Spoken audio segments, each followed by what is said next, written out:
Greetings, everyone. Pete Pardo here from Sea of Tranquility. Welcome to another edition of Classic Live Album War. Today, we've got as special guest host from Dayton, Ohio. Well, he's in Dayton, Ohio right now, Mr. Jeff Young. JY, welcome again to the show. Well, ole, people. I'm pulling a Pete Pardo today. Out in the beautiful backyard. It's like 70-some degrees in Dayton, Ohio, October 20th.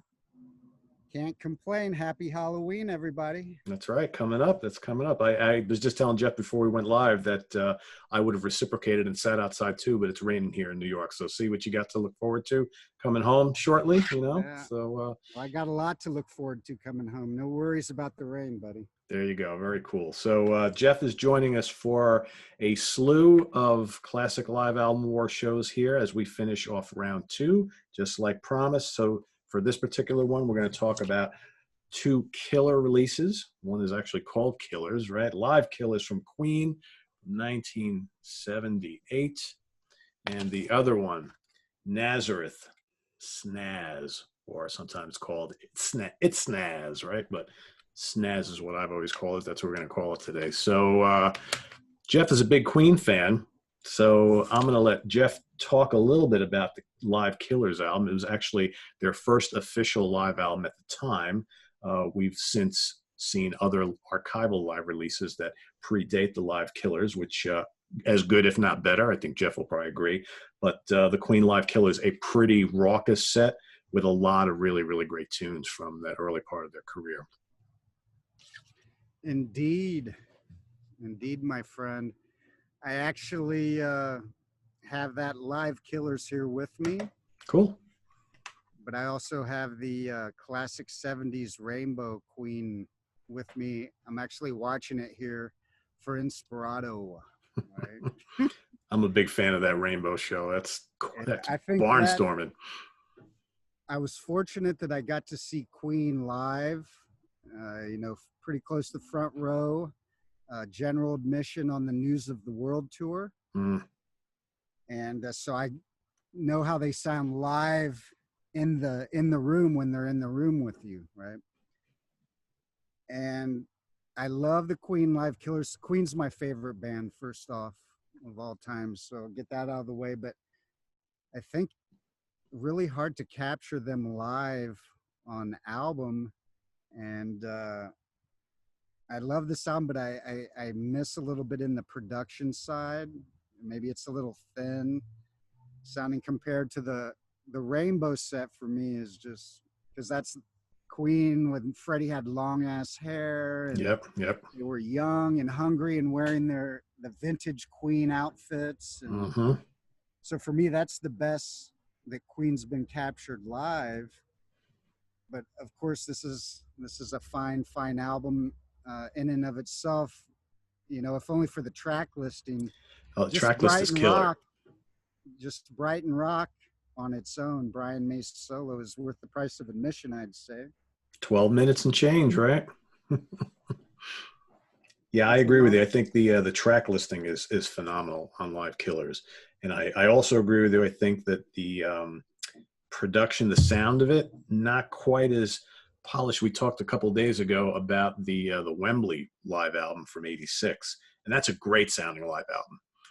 But the track list doesn't compare to this. I mean, and I think the full power of the band is fully captured at its kind of early, raw, primal stage on the Rainbow show. So you've got like three of them that are, from different eras of the band. And how many times have we talked about on this Classic Live Album War show that in so many cases, a lot of these bands released live albums to kind of cap off parts of their career and open the door to the next. And that's exactly what you got here, right? Because after this is from the Jazz tour.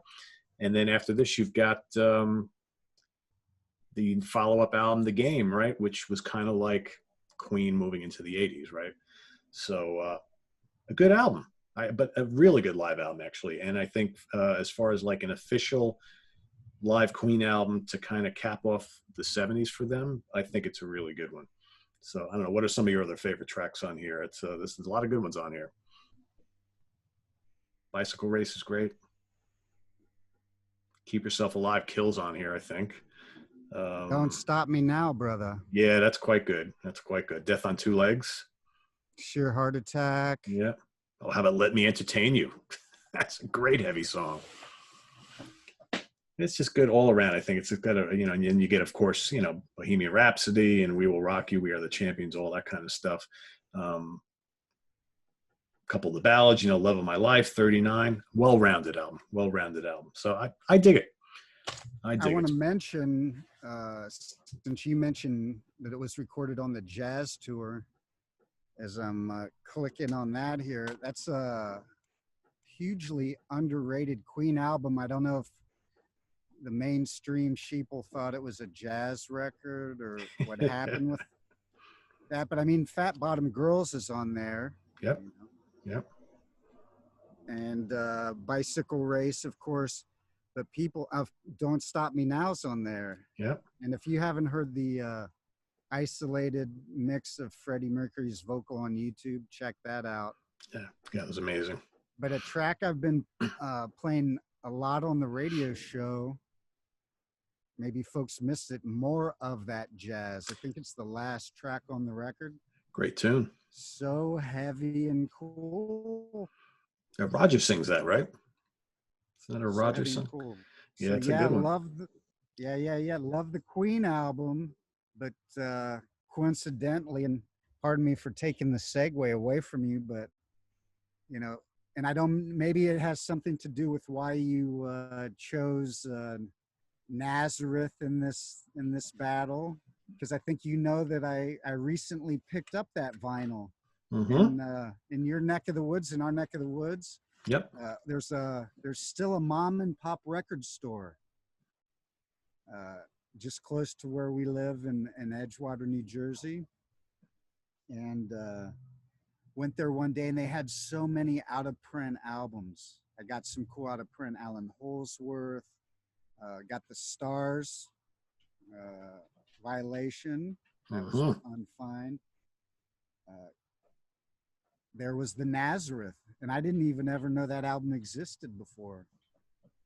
I had somehow missed that one.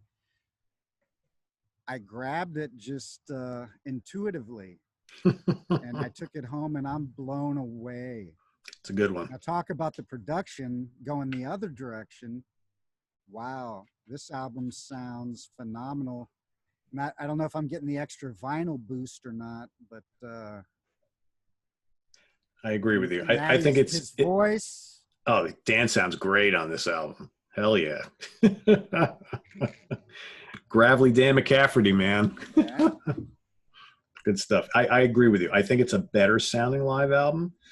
My only issue with the Snaz album is that I think that this is the point in Nazareth's career where they're kind of moving away from that kind of heavier sound of the 70s. Even though there is some of those kind of real rockin' tunes on here, this is kind of when Nazareth was trying to get more radio airplay, getting a little rootsy sounding, but still a phenomenal sounding live album. The performances are great.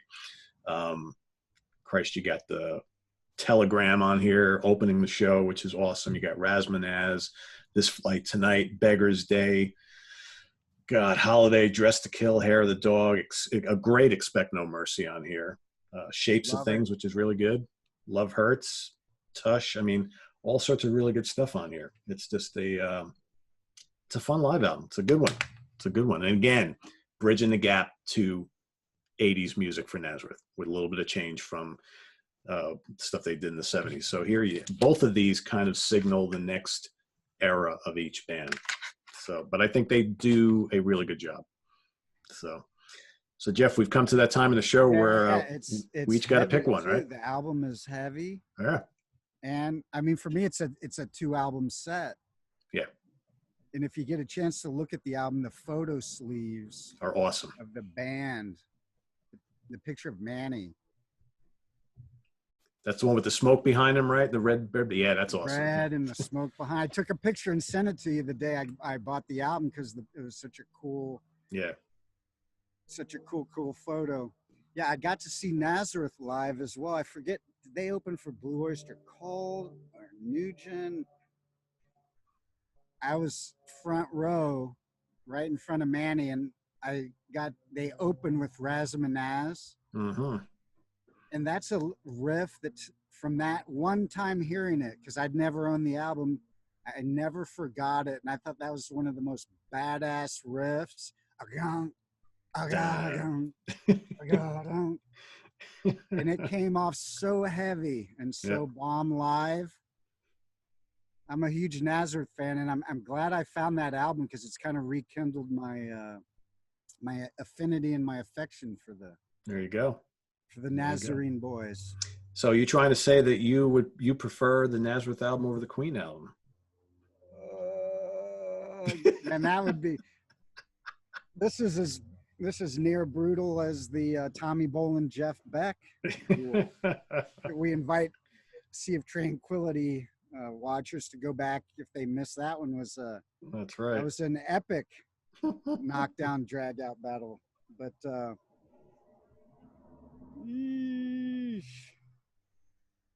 I still got to go with Queen, even though the production.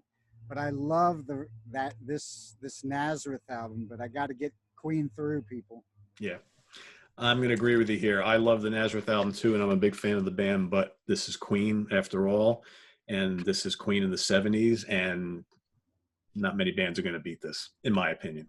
So I'm going to give this to Queen, unanimous decision. Not by much, because this is damn good. It's Just damn for good. depth and breadth of songwriting, Yeah. and range. And I mean, Freddie Mercury is just a peerless vocalist, composer, performer. I agree. He's the GOAT. Yep. I agree. I agree. And you have to wonder too, is simply just listening to Queen enough, or to get the full experience of Queen, you have to kind of see Freddie and the whole band on stage and just see them visually as well.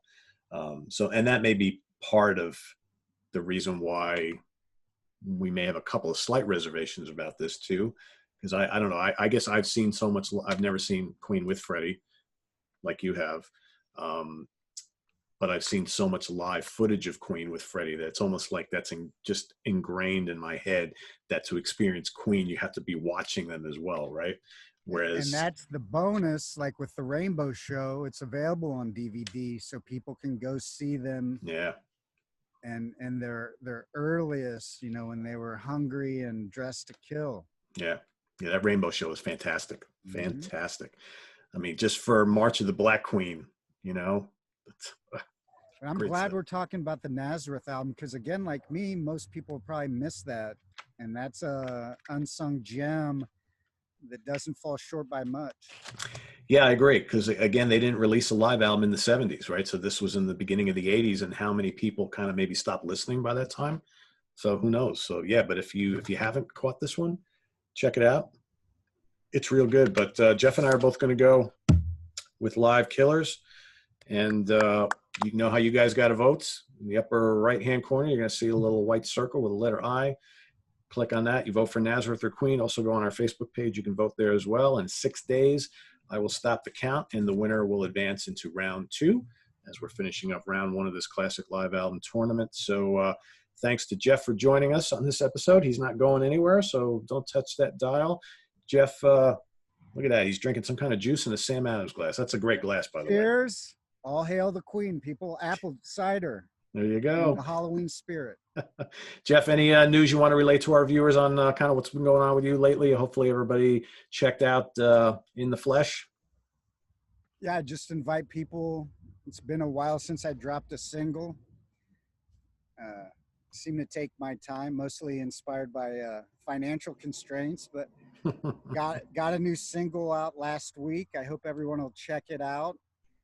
The YouTube is fleshymusic.com, FLESHY music.com. The video's In the Flesh. It's kind of a punky metal vibe with some prog strains in there. I think you guys will dig it. It's catchy as all hell. Love it. Good stuff. And Pete will be back on Music Without Boundaries radio show in the very, very near future. There you go. Looking forward to it. Looking forward to it. So everyone, visit us on the web at www.seatranquility.org. We're on Facebook. We're on Twitter. Of course, we're here on YouTube every day. We'll see you very soon with another classic live album war. Jeff, don't go away. We'll be seeing you soon. Take care, guys. Bye-bye. Peace out.